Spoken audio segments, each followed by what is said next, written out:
नमस्कार।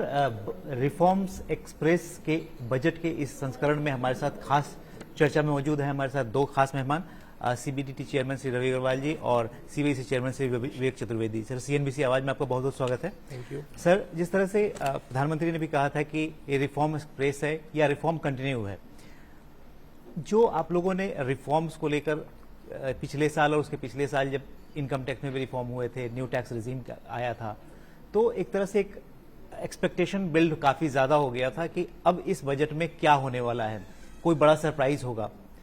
जो सरप्राइज निकल के सामने आया वो एसटीटी के तौर पर निकल के सामने आया। तो ये एसटीटी जो सिक्योरिटी ट्रांजैक्शन टैक्स बढ़ाया गया है, इसके पीछे क्या मकसद है और क्या जो रिटेल इन्वेस्टर्स है जिसको सरकार कोशिश कर रही है, मैसेज देना चाह रही है कि वो एफएनओ फ्यूचर एंड ऑप्शन में इन्वेस्ट कम से कम करें, रिस्क न लें, तो क्या ये बहुत जो मामूली बढ़ोतरी हुई है दरों में, उससे इसको रोका जा सकता है क्या? देखिए, मैं पहले जो है आपने फर्स्ट हाफ जो आपने कहा, लास्ट 2 इयर्स में इनकम टैक्स एक्ट को लेके, डायरेक्ट टैक्सेस को लेके क्या बदलाव किए गए, लेट अस अंडरस्टैंड दिस और उसी हिसाब से फिर हम आगे देखेंगे।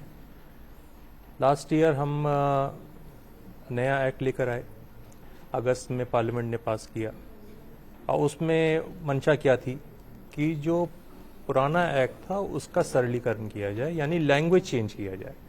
जब उस समय हम लैंग्वेज चेंज कर रहे थे और जब हम लोग डिस्कस कर रहे थे तब ये था कि सिर्फ लैंग्वेज ही चेंज किया है, इसके बाद इसमें मूलभूत परिवर्तन क्या किए गए। तो this is the second stage. कि फर्स्ट स्टेज कि हमने सिंपल किया लैंग्वेज को, जिससे लोगों की अंडरस्टैंडिंग बढ़े, और सेकेंड स्टेज ये है जहां पर अब हमने ईज ऑफ डूइंग बिजनेस के कंटेक्स्ट में ढांचे को भी चेंज किया। जैसे हमने डीक्रिमिनलाइज किया, हमने असेसमेंट के प्रोसेसेस को चेंज किया, जिसमें कि लिटिगेशन के कंटेक्स्ट में किस तरह से हम उसको मिनिमाइज किए। तो एक बहुत बड़ा स्टेप लिया गया है इस बजट में, जिसमें कि लिटिगेशन को हम मिनिमाइज कर सकते हैं दो तरीके से। एक तो करदाता को एक और मौका दिया गया है इसमें कि अगर नोटिस भी दे दिया गया, उसके बाद भी अगर वो करेक्ट करना चाहता है रिटर्न को, तो वो आके करेक्ट किया सकता है, थोड़ा सा एडिशनल टैक्स पे करके वो कर सकता है। दूसरा मौका क्या दिया गया कि एक बार जब निर्धारण कर दिया जाएगा, असेसमेंट कर दिया जाएगा, उसके बाद भी अगर वो समाधान करना चाहता है तो उसमें भी हमने उसको मौका दिया। तो एक तरह से लिटिगेशन को मिनिमाइज करने का एक प्रयास है। This is one. दूसरा है कि असेसमेंट और पेनल्टी को, दोनों की प्रोसीडिंग्स को मर्ज कर दिया, जिससे कि आपका जो सीक्वेंशियल प्रोसेस होता था कि पहले असेसमेंट किया, फिर उसके बाद अपील में जाएगा, जब वो अपील में कुछ उसका निर्णय होगा, फिर पेनल्टी शुरू होगी, तो सालों साल लग जाते थे। तो मल्टीप्लिसिटी ऑफ पेनल्टी होती थी, प्रोसीडिंग्स भी होती थी और समय भी लगता था। इसको भी मिनिमाइज किया, डीक्रिमिनलाइजेशन हुआ।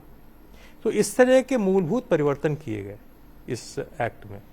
तो हमको एक होलिस्टिक इसमें एक व्यू देखना पड़ेगा और देखना पड़ेगा कि क्या ओवरऑल फिलॉसफी क्या थी लास्ट 2 इयर्स में, जिससे कि हम 1/4/26 से जब नया एक्ट इंप्लीमेंट करें तो उस हिसाब से नए ढांचे के साथ भी उसको इंप्लीमेंट करें।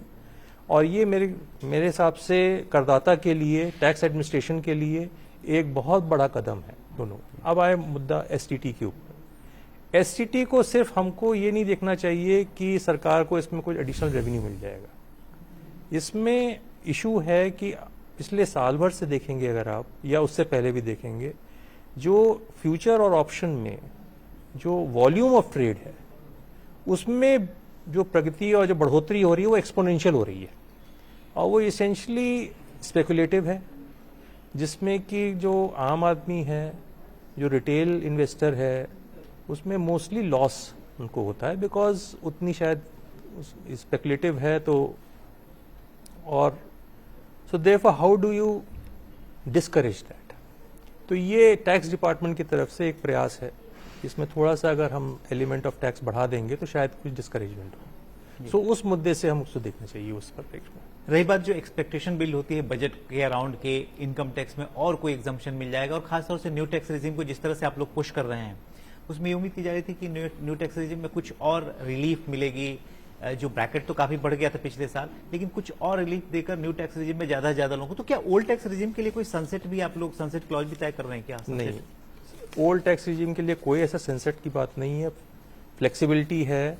जो ओल्ड टैक्स रिजीम में रहना चाहता है ओल्ड टैक्स रिजीम में रहे, जो नए टैक्स रिजीम में रहना चाहता है वो उसमें आए। और मैं यहाँ बताना चाहूँगा कि अगर हम इंडिविजुअल्स, HUFs, जो नॉन कॉरपोरेट्स हैं, जो नॉन ऑडिटेड अकाउंट्स के जो हमारे टैक्स पेयर्स हैं, उसमें करीब 88% लोग ऑलरेडी नई टैक्स स्कीम में आ चुके हैं।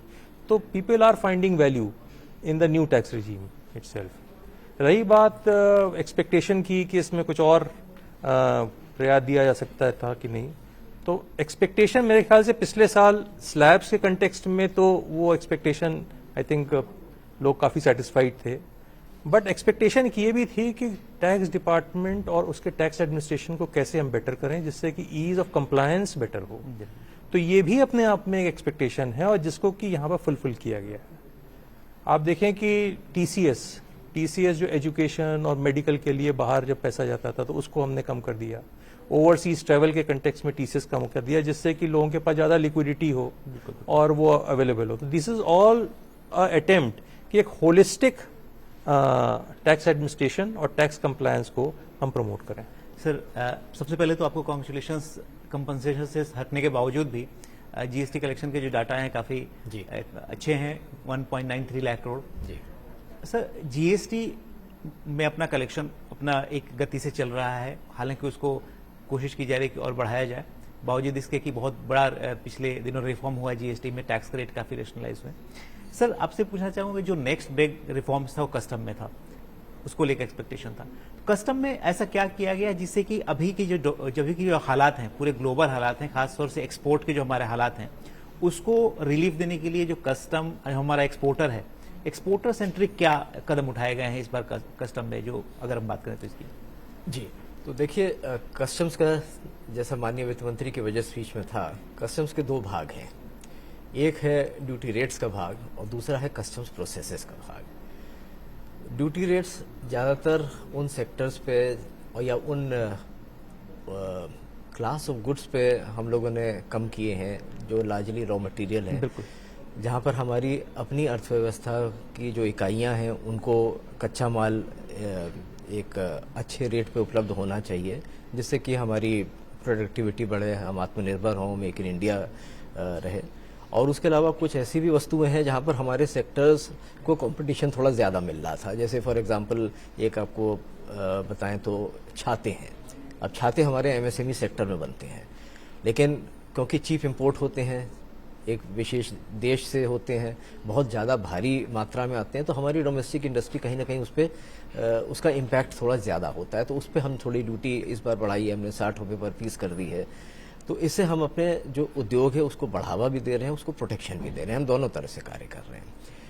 उसके बाद हम दूसरी तरफ आते हैं जो हमने आमूलचूल व्यवस्था में कस्टम्स की परिवर्तन किया है, क्योंकि कस्टम्स की जो प्रोसेसेस थी वो अपने आप में कहीं कहीं पर जो पूरी प्रक्रिया होती है आयात और निर्यात की, उसमें शिथिलता ला रही थी।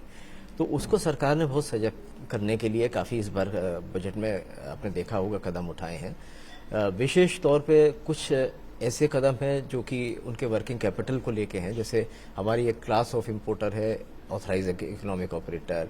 तो एईओस को हम ऑलरेडी एक ड्यूटी डिफरल देते थे कि आप हर 15 दिन में ड्यूटी दीजिए, हमने उस व्यवस्था को महीने में एक बार ड्यूटी देने का बढ़ाया। उसी तरह हम एक नए क्लास ऑफ इंपोर्टर्स को क्रिएट करना चाह रहे हैं, जिनका भी एक स्कीम हम नोटिफाई करेंगे, एप्लीकेशन लेंगे, जो मैन्युफैक्चरर इंपोर्टर हैं देश के। उनको हम वही सुविधा देंगे कि आप भी आएँ, आप अपना माल आयात करें, ड्यूटी आप महीने में एक ही बार दीजिएगा, 1 तारीख को। इसके अलावा जो कस्टम की प्रोसेस है उसमें काफ़ी समय लगता है। जितना आपका समय लगेगा जहाज से माल उतरने से लेकर फैक्ट्री में जाने में, आपकी कॉस्ट बढ़ेगी, आपके ओवरहेड्स बढ़ेंगे और आपके जो प्रोडक्शन साइकिल और सप्लाई चेन है उसमें कहीं ना कहीं रुकावट और व्यवधान उत्पन्न होगा। तो उसको दूर करने के लिए हम एक नई व्यवस्था लाए हैं। इन सारी कैटेगरी के लिए हम कहते हैं कि जब आपका माल आएगा ऑटो रजिस्ट्रेशन होगा, कोई कंप्लायंस रिक्वायरमेंट नहीं है आपकी, किसी और एजेंसी की रिक्वायरमेंट नहीं है, तो वो माल सीधे क्लियर होके अगर आपकी फैक्ट्री में जाएगा और ड्यूटी आप 1 महीने के बाद पे करेंगे।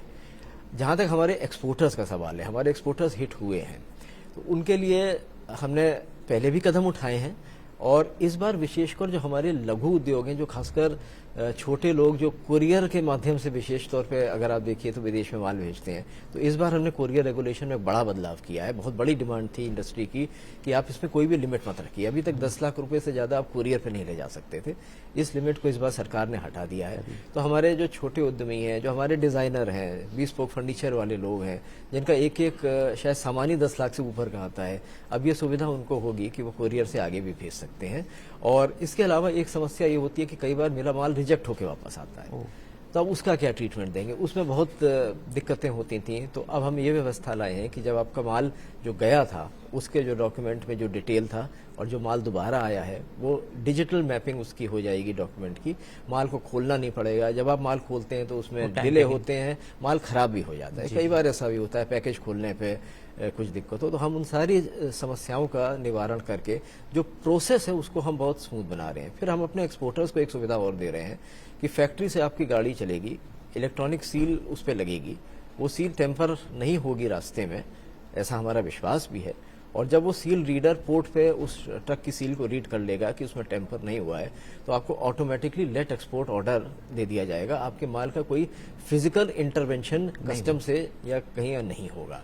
तो ये थोड़ी सी प्रक्रिया को बहुत सरल और तेज बनाएंगे। हाँ, रवि सर लिटिगेशन की बात कर रहे थे, वहाँ इनकम टैक्स में लिटिगेशन को लेकर स्टेप उठाए गए हैं। यहाँ आपके कस्टम में करीब 70,000 केसेस हैं, करीब 3300 करोड़ रुपए का लिटिगेशन पेंडिंग है। इसको खत्म करने के लिए उम्मीद की जा रही थी कोई एमनेस्टी स्कीम आएगी। इसको खत्म करने की जो लिटिगेशन है, बहुत ही लेगेसी लिटिगेशन है, उसको खत्म करने के लिए क्या रोड मैप है? देखिए, हम लोग के संज्ञान में है, सरकार के संज्ञान में है कि लिटिगेशन है और काफ़ी रेवेन्यू का अमाउंट उसमें लॉकअप है।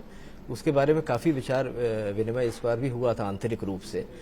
अभी जो हम फिलहाल पहले कदम की तरह अगर कहें तो लाए हैं, वो ये है कि जो पेनल्टी का जो कनोटेशन है वो बहुत नेगेटिव होता है जी। तो हमने इस बार प्रयास किया है कस्टम एक्ट में अमेंडमेंट के जरिए कि हम पेनल्टी को as a charge for the demand of duty की तरह उसको ट्रीट करें, न कि पेनल्टी शब्द का इस्तेमाल करें।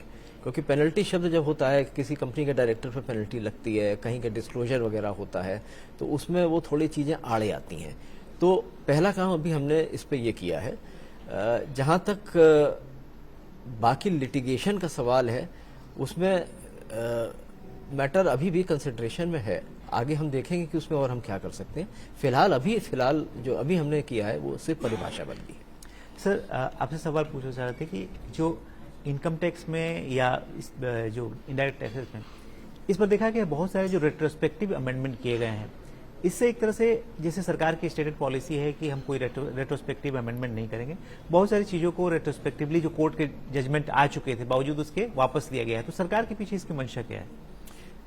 इसमें मंशा सिर्फ एक ये थी कि क्लैरिफाई करना कि जो कहीं पर जो कुछ कोर्ट में जजमेंट्स जो थे हमारे फेवर में थे, कुछ जो है अगेंस्ट में थे, तो एक चर्चा का विषय था। लेकिन सरकार ने इसमें ये देखा कि जो उद्देश्य था, जो थॉट था, वो कहीं पर मिस हो रहा है और टेक्निकलिटीज में हम जा रहे हैं, जो सब्सटेंस है उसके ऊपर शायद चर्चा नहीं हो रही। तो इसलिए इट वाज थॉट प्रॉपर कि अब क्योंकि हम नए एक्ट में, नए रिजीम में 1426 से जा रहे हैं, तो क्लैरिटी के साथ जाएं। बिल्कुल, तो वो क्लैरिटी को प्रोवाइड करने के लिए इस तरह के अमेंडमेंट्स किए गए। बिल्कुल सर, एक विवेक से आपसे आखिरी सवाल कि जीएसटी में बहुत सारे फैसले हुए हैं जो जीएसटी काउंसिल के, उसमें पोस्ट सेल डिस्काउंट भी था, इंटरमीडिएट सर्विस भी था, उसमें आपका कुरियर वाला भी था, वो भी शायद हो गया है। तो इसको लेकर क्या आगे रोड मैप होगा? ये इस बार बजट में अमेंडमेंट हो जाएगा? हाँ जी, पोस्ट सेल अमेंडमेंट का जहाँ तक सवाल है, देखिए पोस्ट सेल अमेंडमेंट की जो प्रक्रिया है वो यही है कि सेल के बाद अगर आप कुछ इनवॉइस में अमेंडमेंट करते हैं, उसका लिंकेज इनवॉइस के साथ था, तो ये थोड़ी सी ऑनरस कंडीशन थी क्योंकि जो सप्लायर है शायद उसको नहीं मालूम कि भविष्य में वो किस तरह का एडजस्टमेंट करेगा। तो इस कंडीशन को हटाने का प्रस्ताव है फाइनेंस बिल में। और उसी तरह से जहां तक इंटरमीडियरी का सवाल है, अब इंटरमीडियरी वो व्यक्ति है जो दो व्यक्तियों के बीच में एक ब्रिज का काम करता है for supply of services largely. तो इसमें भी काफ़ी सारे डिस्प्यूट हो रहे थे, खासकर जब रिफंड की बात आती थी तो बहुत सारे रिफंड में समस्याएं इस तरह की इंटरमीडियरीज के लिए आ रही थी। तो इस प्रोविजन को भी हम हटा रहे हैं, इसके बारे में भी प्रस्ताव है। बिल्कुल सर, CNBC आवाज़ से चर्चा करने के लिए आपका बहुत बहुत शुक्रिया। Thank you very much sir. Thank you.